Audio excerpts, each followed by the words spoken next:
Nasazi Harriet w'emyaka 28 omutuuze w'e Maganjo yatutessemwa nga bumalo ku poliisi ng'amulumiriza okubba ssente ze yali yeeterekedde mu kabokisi.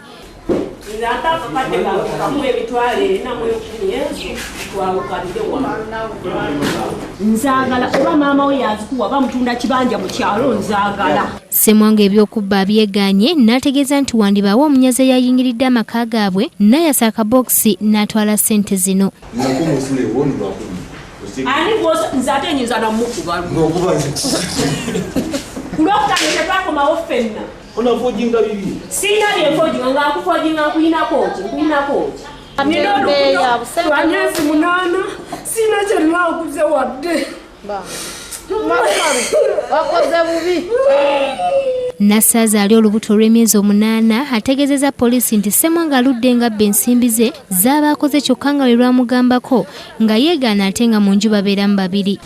Ye musajja ki omubi ayinza okujja n'atoola ku ssente n'azireka. Naye tanaba kujja. Naye sokola mbenzi. Sokola okikola n'engamba nti yazitutte mu n'oluwala bululu. Ati kale ola akatabo kulwaniza ezibeera waawo. Tasobola biuze n'abigira.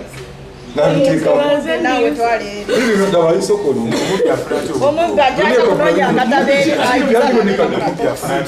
okuvadda nedda lwaki takikolanga n'ajja n'abikola. Lwaki yabikola?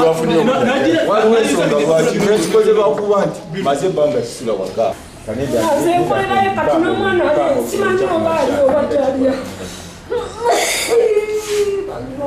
Ayongedde n'alumiriza omusajja ono obutamuwa buyambi bwonna kyokka nga n'ettu lye yeetisse lirye. N'abitunda mu nnyumba mulimu kapeti na kitanda kati asigadde kujja kunona mu faliso.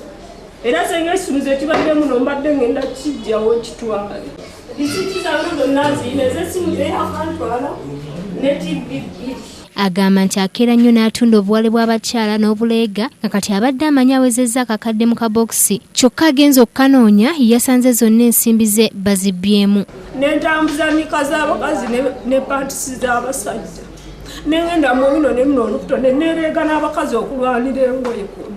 Tumukyajinga omusango gwa theft okubba mukazi we and neglect provide kubanga mukyala wa lubuto ate tamulabirira. Sharif Sebunya yakusakidde eggwire lino Club KD TV.